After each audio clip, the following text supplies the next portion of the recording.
আসসালামু আলাইকুম ওরহমতুল্লাহি ওবারাকাতুহ। সমস্ত প্রশংসা একমাত্র আল্লাহর জন্য। প্রিয় দর্শক, কাছে বা দূরে, দেশে বা প্রবাসে, যে যেখানে বসে আজকের এই আয়োজন দেখছেন, সবার প্রতি রইল আন্তরিক প্রীতি ও মোবারকবাদ। এন মোহাম্মদ নিবেদিত পবিত্র মাহে রমাদানের চ্যানেল 9-এর নিয়মিত আয়োজন ইসলাম ও নারী অনুষ্ঠান। পবিত্র মাহে রমাদান আমাদের জীবনে অফুরন্ত রহমত, বরকত এবং মাগফিরাত নিয়ে এসেছে। প্রত্যেকটা কাজ থেকে আমরা যেন সর্বোচ্চ ফয়সালা, সর্বোচ্চ কল্যাণ লাভ করতে পারি, এটাই হবে আমাদের মূল কাজ। আমরা আজকে আলোচনা করব ইফতারের ফজিলত এই সম্পর্কে। এ বিষয়ে আলোচনা করতে আমাদের স্টুডিওতে উপস্থিত আছেন অধ্যাপক সেলিন ইয়াসমিন, ডিরেক্টর জাকাত ওয়েলফেয়ার ফাউন্ডেশন। প্রিয় দর্শক, চলুন পরিচিত হয়ে নেই আজকের অতিথির সাথে। আপা, আসসালামু আলাইকুম। ওয়ালাইকুম আসসালাম। কেমন আছেন আপা? আলহামদুলিল্লাহ, ভালো আছি। আপা, আজকে আলোচনা করব ইফতারের ফজিলত এই সম্পর্কে। প্রথমে জানতে চাইব যে পবিত্র রমজান মাসে ইফতারের এত গুরুত্ব মহান আল্লাহ রাব্বুল আলামিন কেন দিয়েছেন? আসলে রমাদান মাসটাই তো একটা পবিত্র মাস। যে কয়টা মর্যাদাপূর্ণ মাস রয়েছে তার মধ্যে সবচেয়ে গুরুত্বপূর্ণ মাস হচ্ছে রমাদান, কারণ এতে কোরআন নাজিল হয়েছে। আর এই সারাদিন সিয়াম পালনের পর যখন আমরা রোজা ভাঙি, তাকে সেটা হচ্ছে ইফতার বলা হয়, তাই না? ইফতার মানে হচ্ছে খোলা বা শেষ করা। হ্যাঁ, এটার মূল ধাতু ফুতুর শব্দ থেকে এসেছে। ফুতুর মানে হচ্ছে নাস্তা। তার মানে আমরা সারাদিন এই যে সূর্যাস্তের আগ থেকে শুরু করে সূর্যাস্ত পর্যন্ত না খেয়ে থাকলাম, এবং যখন আমরা ভাঙবো সেটা হচ্ছে ইফতার। এবং ইফতারের গুরুত্ব খুবই, কারণ রাসূল সাল্লাল্লাহু আলাইহি ওয়াসাল্লাম বলেছেন যে সবচেয়ে একজন রোজদারের জন্য সবচেয়ে খুশির যে দুটো কাজ, সেটা হচ্ছে, একটা হচ্ছে আল্লাহর সাথে সাক্ষাৎ, আর আরেকটা হচ্ছে ইফতার করানো। হ্যাঁ, ইফতার করা। তার মানে ইফতার খুবই গুরুত্বপূর্ণ সিয়াম পালনের জন্য। এবং এটা এত গুরুত্বপূর্ণ, রাসূল সাল্লাল্লাহু আলাইহি ওয়াসাল্লাম এটার গুরুত্ব বোঝাতে যে বলেছেন যে অন্যকে ইফতার করানোর যে সওয়াব, সেটাও উনি খুবই করে বলেছেন, গুরুত্বের সাথে বলেছেন যে তোমরা কাউকে ইফতার করাও। হ্যাঁ, তখন একবার তার সাহাবারা বলছেন যে আমাদের তো এরকম এত সামর্থ্য নেই যে আমরা ইফতার করাবো। তখন বলছে যে না, তোমরা দরকার হলে একটু পানি মিশিয়ে এক পেয়ালা দুধ পান করাও, অথবা একটা খেজুর দিয়ে হলেও ইফতার করাও। তাহলে দেখা যাবে যে তুমি রোজদারের সমপরিমাণ সওয়াব পাবে, কিন্তু ওই রোজদারের সওয়াবের কোনো কমতি হবে না। আর যে ব্যক্তি পুরো তৃপ্তি সহকারে আহার করাবে কোনো রোজদারকে, সে পরকালে আমার হাউজে কাউসার থেকে তাকে পান করানো হবে, এবং যে তাকে সেই জান্নাতে না যাওয়ার পর্যন্ত তার আর পিপাসা লাগবে না, সে তৃষ্ণার্ত হবে না। তাহলে আমরা বুঝতে পারছি যে ইফতারের গুরুত্ব কতটুকু। আর এমনিও যদি আমরা সায়েন্টিফিক্যালি চিন্তা করি যে সারাদিন সিয়াম পালনের পর আমাদের শরীর যখন ক্লান্ত শ্রান্ত হয়ে যায়, তখন আমরা ইফতার করতে যেমন একটা আনন্দ, যখন ইফতার সামনে নিয়ে বসে থাকা, এটা কিন্তু একটা সুন্নাহ, এবং এটাও একটা ইবাদত বলা হয়েছে যে ইফতারের কিছুক্ষণ আগে আমরা বসে থাকলাম ইফতার সামনে নিয়ে, এবং তখন আল্লাহ কিন্তু ফেরেশতাদের বলতে থাকেন যে দেখো খাচ্ছে না, আমার ভয়ে, আমার প্রতি ভালোবাসায় তারা ইফতার সামনে নিয়ে বসে আছে, কিন্তু আমার বান্দা সেটা মুখে তুলছে না। হ্যাঁ, জি আপনি একটু বলবেন যে কোরআন হাদিসের আলোকে যে ইফতারের এই গুরুত্ব সম্পর্কে সুস্পষ্টভাবে কি বলা? আসলে রাসূল সাল্লাল্লাহু আলাইহি ওয়াসাল্লামের তো অনেকগুলো হাদিস আছে, এবং আল্লাহ তাআলা তো বলেছেন যে একজন রোজদার, একজন আদম সন্তানরা যা কিছু ইবাদত করে সবটা নিজের জন্য, কিন্তু হচ্ছে সিয়াম আমার জন্য, এবং আমি নিজে তার পুরস্কার দেব, তাই না? এবং রাসূল সাল্লাল্লাহু আলাইহি ওয়াসাল্লামের একটা হাদিসে দেখা যায় যে উনি বলছেন যতদিন পর্যন্ত আমার উম্মত ওয়াক্ত হয়ে যাওয়ার সাথে সাথে ইফতার করবে, ততদিন তারা কল্যাণের মধ্যে থাকবে। তার মানে রাসূল সাল্লাল্লাহু আলাইহি ওয়াসাল্লাম এখানে ওয়াক্ত হয়ে যাওয়ার পরপরই ইফতার করে ফেলার প্রতি গুরুত্ব আরোপ করেছে। অনেক সময় আমরা গড়িমসি করি, হ্যাঁ, বা মহিলারা কাজে ব্যস্ত থাকে, দেখা যাচ্ছে যে একটু ইফতার করতে দেরি হয়ে যাচ্ছে, তো সেটা না, ইফতার করতে বলেছে। আবার দেখা যায় যে ইফতারের ব্যাপারটা, এই যে অন্যকে ইফতার করানোর যে ফজিলত, এটা হচ্ছে বহু গুণে আছে। এবং নিজের অন্যের জন্য ইফতার করানো বা ইফতার সামগ্রী দেওয়া, হ্যাঁ, হাদিসে এরকম এসেছেন, রাসূল সাল্লাল্লাহু আলাইহি ওয়াসাল্লাম বলছেন যে তোমরা যখন এই যে সারাদিন রোজার পরে যখন ইফতার করবে, এটার যে খুশি, এটার যে সন্তুষ্টি, হ্যাঁ, এটার যে বরকত, মানে ইফতারের একটা বরকত রয়েছে।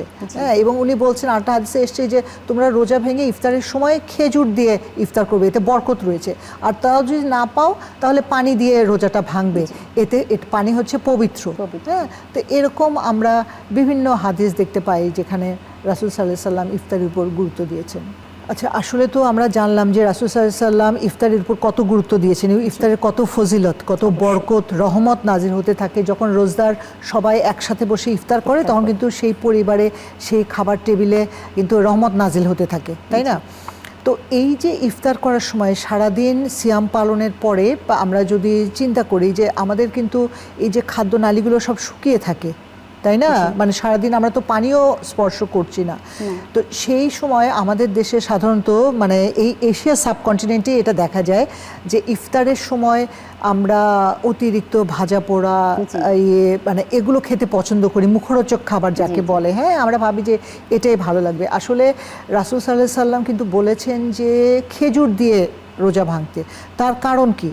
এই সারাদিন না খেয়ে থাকার ফলে শরীরে যে ঘাটতিটা হয়, যে যে উপাদানের ঘাটতি হয়, সেটা কিন্তু দুটো খেজুরেই সব পূরণ করে দিতে পারে। আমি ক্যালসিয়াম বলি, আমি মিনারেলস বলি বা পুষ্টিগুণ বলি, সব কিন্তু খেজুরে আছে। এবং সেই সাথে সাথে উনি পানি খেতে বলেছেন, তাই না? আমরা দেখা যায় যে এত রকমের ভাজা পোড়া বা তৈলাক্ত খাবার খাই যে আমরা পানি খাওয়ার জায়গাটা পর্যন্ত ইয়ে করতে পারি না। এবং যখন আমরা ওগুলো খাই, এই সারাদিন আমাদের স্টমাক খালি থাকার ফলে এগুলো কিন্তু সহজে গ্রহণ করতে চায় না এবং অনেক ক্ষেত্রেই আমাদের কিন্তু শরীর খারাপ হয়ে যায়। হ্যাঁ, এই ব্যাপারটা খেয়াল রেখে আমরা হালকা খাবার খেতে পারি, যেমন খেজুর, শরবত, এগুলো তো থাকবেই।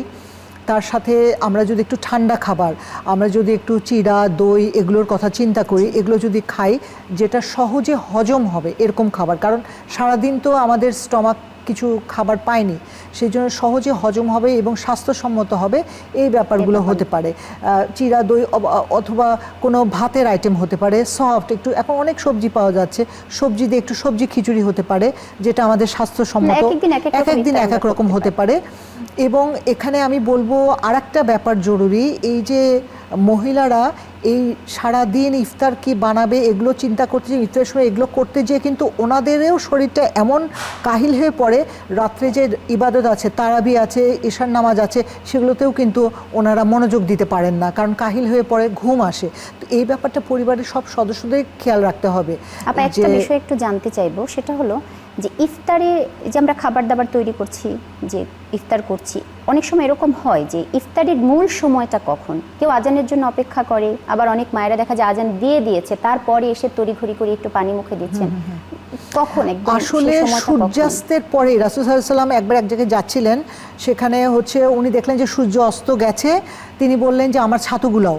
হ্যাঁ, তো উঠ থেকে ওনার সাহাবীরা কেউ আর নামছেন না, তিনি আবার বললেন, এরকম 3 বার বলার পরেও কেউ যখন নামলেন, তখন বিলাল রাদিয়াল্লাহু আনহু নামলেন এবং নেমে উনি তাড়াতাড়ি ছাতু গুলিয়ে দিলেন, রাসূল খেলেন। খেয়ে উনি বললেন যে, তখন আরেকজন বলছে যে না, এখনও তো লাল রেখা দেখা যাচ্ছে, বলছে সূর্য, রাসূল তখন বললেন যে সূর্য ডুবে গেছে, লাল দেখা যাচ্ছে, পূর্ব দিক থেকে সন্ধ্যা ধেয়ে আসছে, তার মানে ইফতার এখন আমাদেরকে করতে হবে। তার মানে আমাদের কিন্তু এখন অনেক সায়েন্টিফিক চলে এসছে, আমাদের ডিভাইসে দেখতে পারি আমরা ইফতারের সময় কখন, আমাদের কাছে ক্যালেন্ডার আছে, তাই না? সেই অনুযায়ী সূর্য ডুবে যাওয়ার সাথে সাথে আমাদের ইফতার করতে হবে। আজান যিনি দিচ্ছেন উনি তো পানি মুখে দিয়েই আজানটা দিচ্ছেন, তাই না? অপেক্ষা, এখন তো আমরা বাইরের মসজিদের আজান অপেক্ষা করি না, আমরা তো টিভি চ্যানেলটা ছেড়ে রেখেই, কারণ এই যে ইসলামিক অনুষ্ঠানগুলো চলতে থাকে, ইফতারের ওয়াক্ত হয়ে গেলে কিন্তু চ্যানেলগুলো আজান দেয়, তো সেটা দিয়েও কিন্তু আমরা ইফতার করতে পারি, তাই না? তো এই যে আরেকটা ব্যাপার, এখানে আমরা খাবারের কথা বলছিলাম, সেখানে এ প্রসঙ্গে বলি যে অনেক সময় দেখা যায় যে অনেকেই খাবার কিনে এনে খান, অথবা বাইরে যারা কাজে থাকেন তারা বাইরে থেকেই কেনা খাবার, দোকানের খাবার খেয়ে বাসায় যাওয়ার হয়তো সময় পাচ্ছেন না, ইফতার করেন।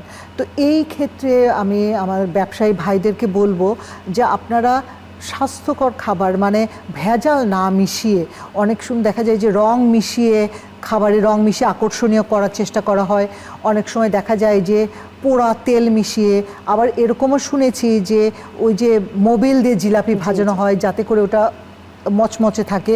তো এইগুলো মানুষের স্বাস্থ্যের জন্য কতটা হুমকি স্বরূপ। হ্যাঁ, তো ব্যবসায়ী ভাইরা এই ব্যাপারে খেয়াল রাখবেন যে ভেজাল জাতীয় দ্রব্য যেন আপনারা রোজদারের মুখে তুলে দেবেন না। আবার এখানে আরেকটা ব্যাপার আমার কাছে মনে হয় জরুরি, যে রোজা আসলে অন্যান্য দেশে আমরা যখন দেখি, অন্যান্য মুসলিম দেশে যে কোনো ফেস্টিভ্যাল আসলে কিন্তু জিনিসপত্রের দাম কমিয়ে দেওয়া হয়, তাই না?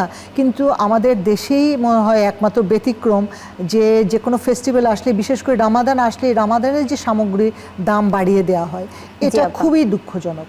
আসলে মানে আত্মীয়দের তো একটা হক রয়েছে, তাই না? ওটা আমাদের ভুলে গেলে চলবে না। শুধু আত্মীয় না, আত্মীয় দরিদ্র জনগোষ্ঠী যারা আছে, তো আমাদের যাদের সামর্থ্য আছে, আমরা চাইলেই কিন্তু সারা মাসের যার যার সামর্থ্য অনুযায়ী এক একটা পরিবারকে ইফতারের সামগ্রী দিতে পারি। হ্যাঁ, অনেক সময় এরকম হয় না যে তাদের বাসায় আমি রান্না করা খাবার দেবো, এটা অনেক সময় সম্ভব হয় না, হয়তো দূরে থাকেন।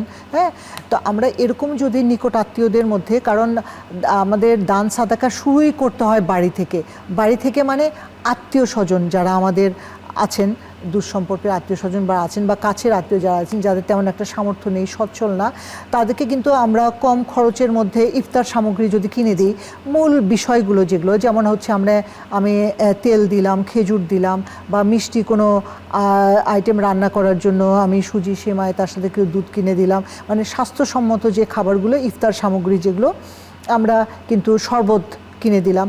এরকম করে কিন্তু আমরা যদি একটা প্যাকেট রেডি করে আমাদের অসচ্ছল আত্মীয় স্বজন যারা আছে যদি দিতে পারি, তাহলে কিন্তু ওনারা যতদিন রোজা রাখবেন তার সওয়াবগুলোও কিন্তু আমি পেতে থাকবো। ওনাদের সওয়াব কমবে না, কিন্তু রাসূল যে বলেছেন যে তুমি যখন কাউকে ইফতার করাবে তার সমপরিমাণ সওয়াব তুমিও পাবে।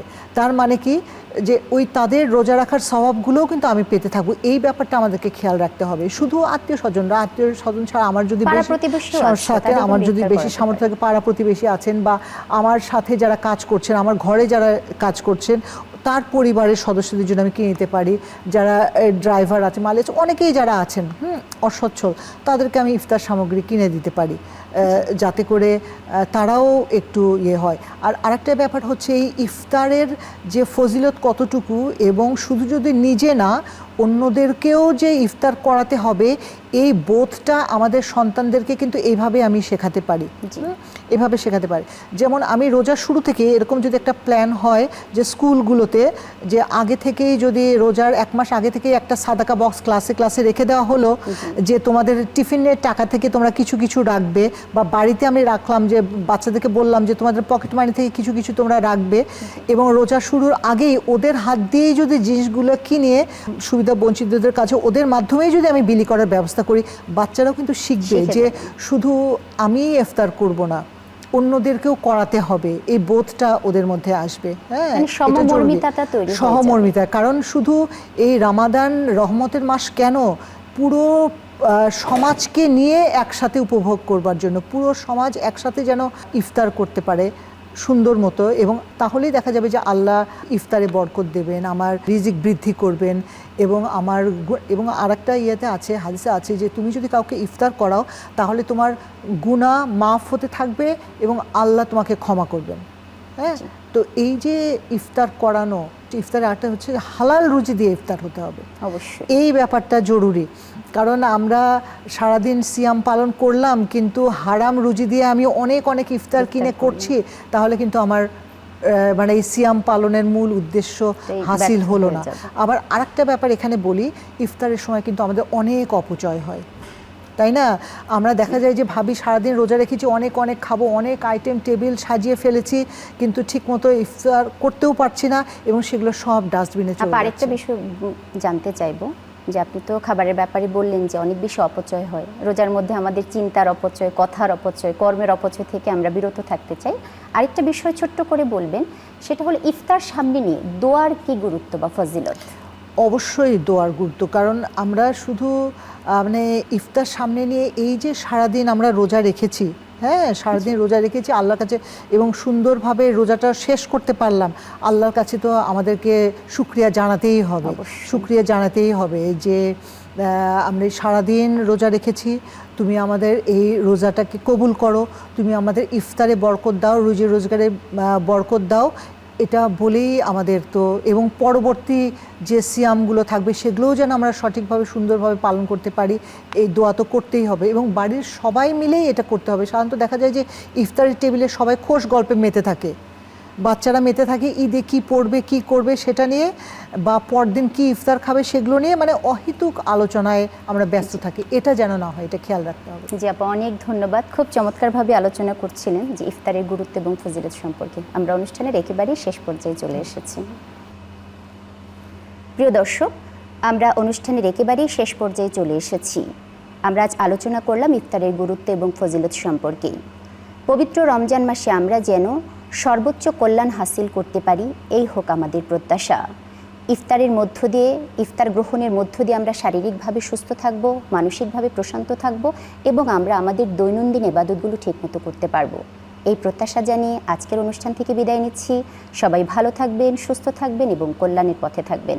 আল্লাহ হাফেজ। আসসালামু আলাইকুম ওয়া রাহমাতুল্লাহি ওয়া বারাকাতুহু।